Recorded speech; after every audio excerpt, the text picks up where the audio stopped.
This is it. We're down to it. The final issue of the Bungie Weekly Blog this week at Bungie before the official launch of Destiny 2: The Witch Queen. We've seen Vidocs and trailers galore, but in this week's issue of the TWAB, we're learning about the incoming changes to the Gambit game mode and how we'll be interacting with it in the world of the Witch Queen. What's going on, Guardians? My name is the Black Link, and let's go ahead and dive on into the way things are going to be changing. The upcoming changes for Gambit can fall into 5 different categories according to Bungie. Core activity changes, ammo economy changes, primeval tuning, invasion tuning, and reward changes. We'll start with the first one, core activity changes. And these changes are of course all about enhancing teamwork or making the mode easier to play and understand. First things first, Gambit is getting a freelance node. For those who don't know, freelance essentially means you can kind of go in solo and you won't be matched up against enemy fire teams. It's only going to put you up against other solo players. This is a node that's worked really well in Iron Banner and even in Trials. And it looks like we're finally getting it added to Gambit. Really happy to hear about that. After that, they're going to be rotating a seasonal selection of curated encounters starting in Season 16. In Classic Gambit and Gambit Prime, you got a randomly selected encounter from a list of 3 for each enemy race on each map. In Beyond Light, due to production issues, Bungie was only able to bring one of the 3 variations forward into the new activity. Those issues have since been fixed, and they're now bringing the missing variations forward. They go on to give the example that playing with the single variation for races and maps for a year led to an interesting observation. It's fun to generally know that Hive are going to be on Pacifica, but it also means you're going to have to deal with the big shriekers. And while that worked for a while, it's not exactly interesting to have the exact same combinations on the exact same maps for a year.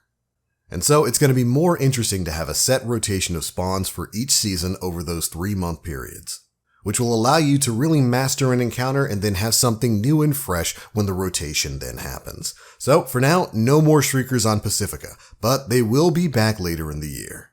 Next up, they've added respawn points to all fronts on the map, meaning there's more respawn points, so now when you die, you're not going to be respawned all the way on the other end of the map, where you'll have to spend half a minute getting back into the action. This is another fantastic change. Additionally, players will now always drop half the motes they were carrying when they're defeated. These will be able to be picked up by anyone, including invaders. Invaders can also drop more motes now. This makes recovering from a ruthless invader or bad luck fighting enemies a little easier. I think that's a fantastic change. It makes it less punishing for you to die out there in some of those random scenarios when a knight just decides to become Superman, while also adding in sort of a team-based element there. If you die, you lose half your motes, and your teammates can go and pick those up rather than losing them forever. I think this is a good change. After that, players can be revived by other players 2 seconds earlier, and auto respawn has been delayed by 2 seconds. This is to emphasize and reward teamwork as much as possible, allowing you to get your buddies back up and into the fight a bit quicker. Additionally, all shields have increasing resistance to non-matching damage types.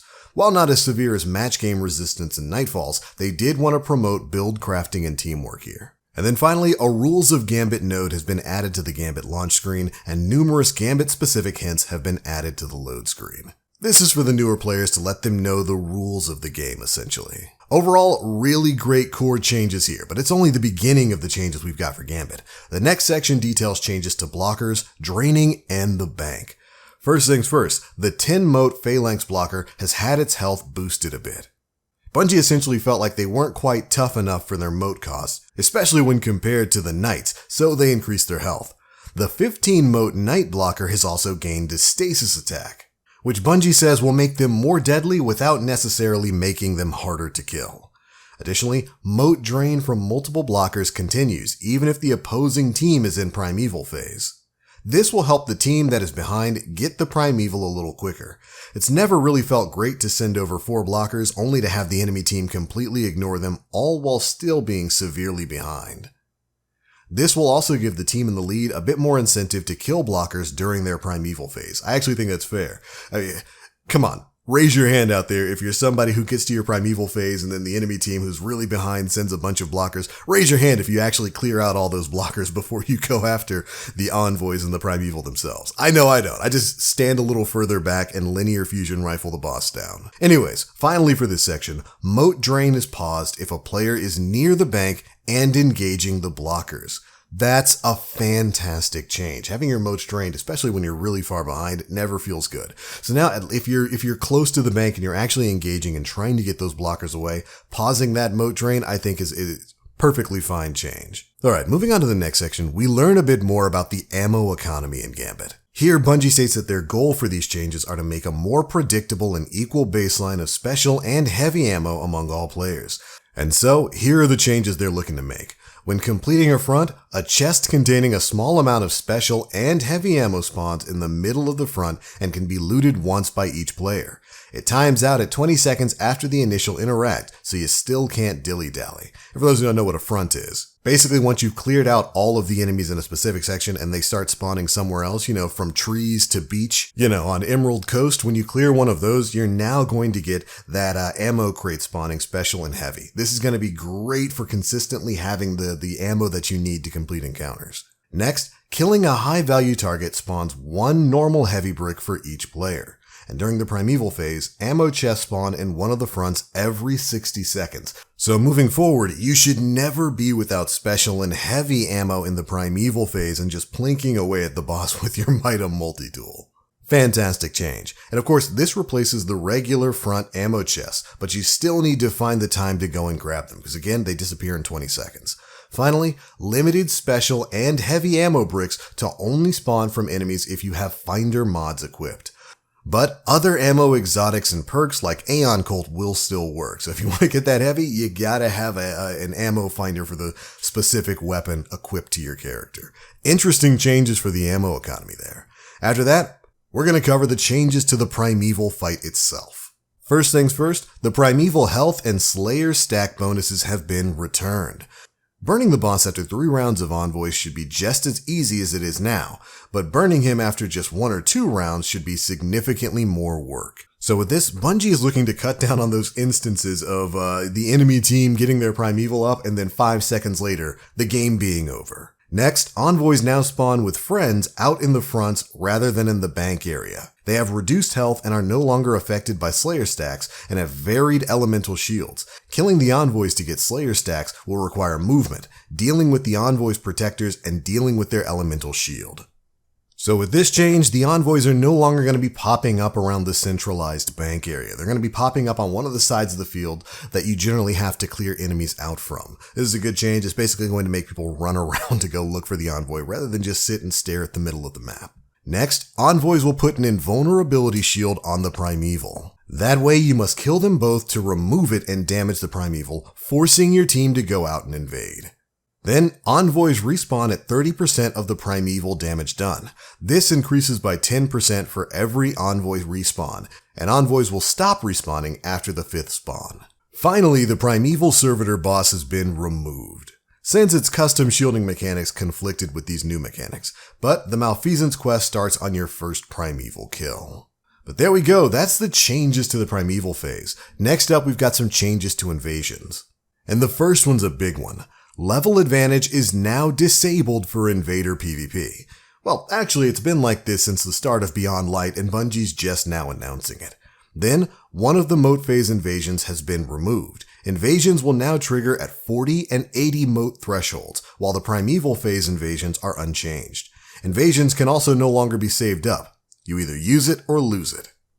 Additionally, the invader can no longer see how many moats each players are carrying, and the player nameplates fade out when the invader is aiming down their sights, kind of cutting down on some of the benefits that invaders have there. You can still see players through walls, just not while you're engaging, you're rocket tracking, or using your sniper zoom.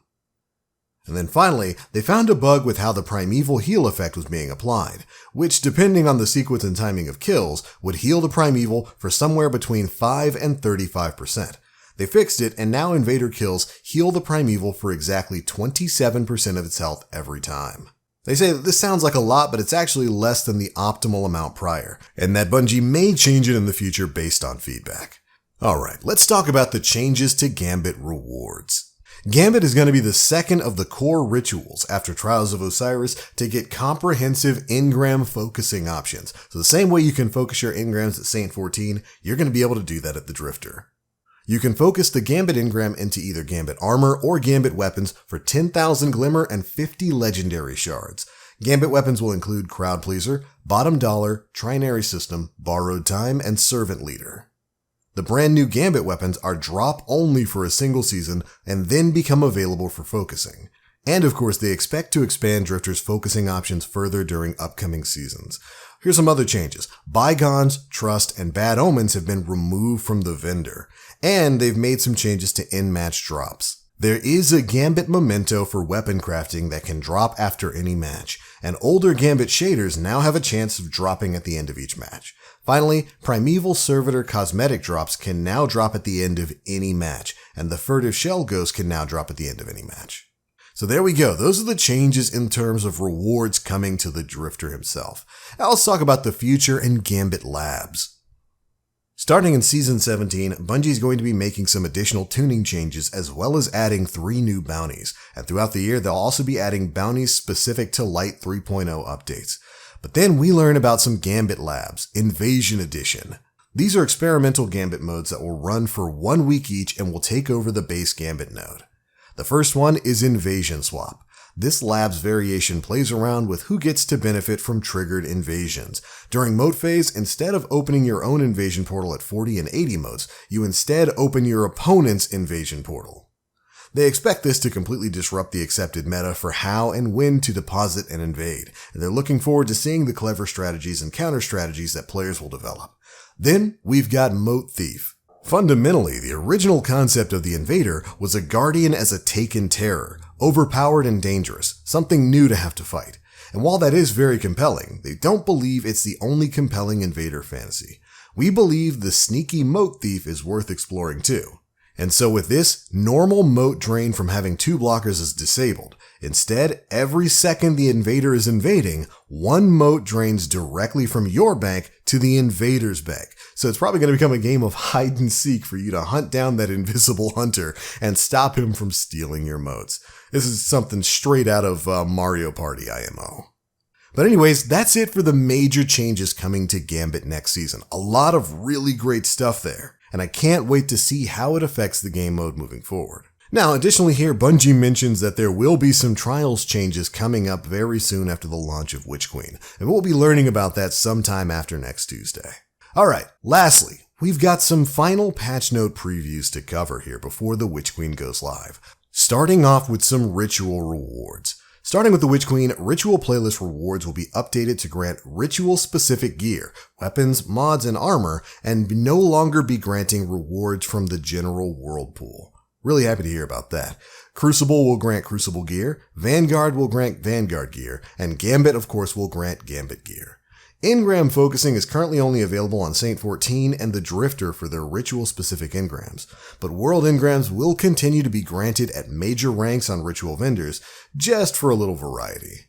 Gambit, Crucible, and Vanguard rituals are receiving updated armor rewards for a new expansion release, and these share the same base appearance but have slight differences in decals and coloring to represent each ritual. Moving on from there, we've got some returning Crucible maps as well. Eternity and Vostok will be returning to the Crucible on February 22nd, basically next week when Witch Queen goes live.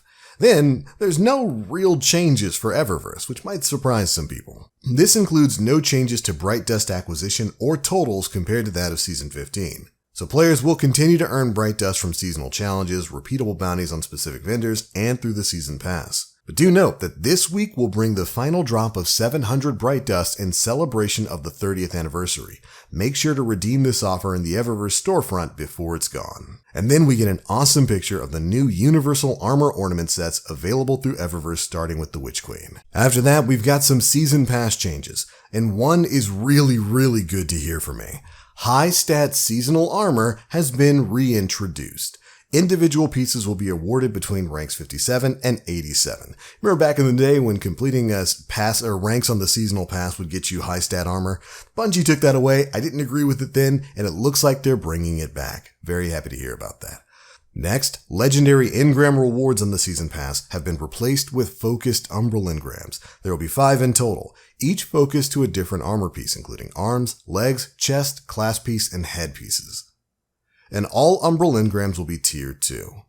After that, the Season Pass emblem has been removed, but they've introduced a Season Pass Sparrow. Next, the Season Pass Scrounger bonuses, which were bonuses which increase seasonal weapon and armor drop chances in ritual activities, have been overhauled. The Weapon Scrounger bonuses are no longer separated by weapon type or ritual activity. They now apply to both Season Pass legendary weapons and all activities at once.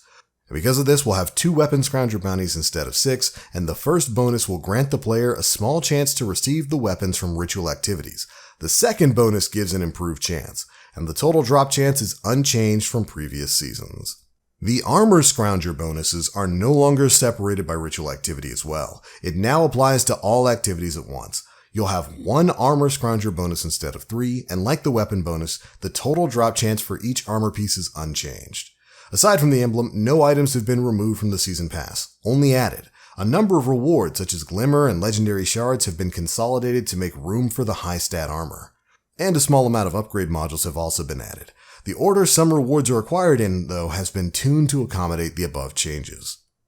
Alright, that's it for the changes to the Season Pass. The last thing we have to talk about here are 2 changes. One that might make you cry, and then one that, well, should make you also cry, but cry out of joy. The first, Shattered Throne. The Thrallway has been nerfed. They fixed an issue, air quote, where Shadow Thrall and the Shattered Throne were unintentionally granting investment rewards such as Glimmer, engrams, and DXP. As players begin to craft weapons and level up their Season Pass on February 22nd, we want to ensure gameplay rewards are earned by playing and completing activities, bonuses, or just hanging out with friends in patrol while defeating minions of the darkness. And then hot off the heels of that, boss stomps have finally seen some kind of nerf. They've adjusted the physics knockback for boss stomps. This will, well rather should, result in fewer deaths from being knocked into objects. So there we go. On one hand, the Thrallway, the place where you go to farm everything, and especially if you're somebody who likes to get to those crazy Season Pass ranks, this is probably where you spend the majority of your time just farming Thrall to get your EXP up. That has been nerfed, but on the other hand, boss stomps are hopefully no longer going to be the bane of all Guardians. 2 major changes that I honestly wasn't expecting to hear about in this week's TWAB. Interesting stuff moving forward. But alright Guardians, there we go. That's pretty much it for the biggest bits of news in this week's issue of the Bungie Weekly Blog, This Week at Bungie. The final issue of the TWAB before the release of Destiny 2, The Witch Queen, next week, February 22nd, 2022. There's plenty more details than what we covered here in the TWAB itself, so if you'd like to read all of that, of course we'll have a link to it down in the description box below. But that's the news, those are my thoughts. Be sure to leave me yours down in the comment section below. And if you enjoyed this video, feel free to drop a like, make sure you subscribe, and hit that notification bell to stay up to date with all the latest stuff we're putting out. I'm out for now. Thank you all so much for watching, and as always, I am the Black Link. You Guardians, stay frosty.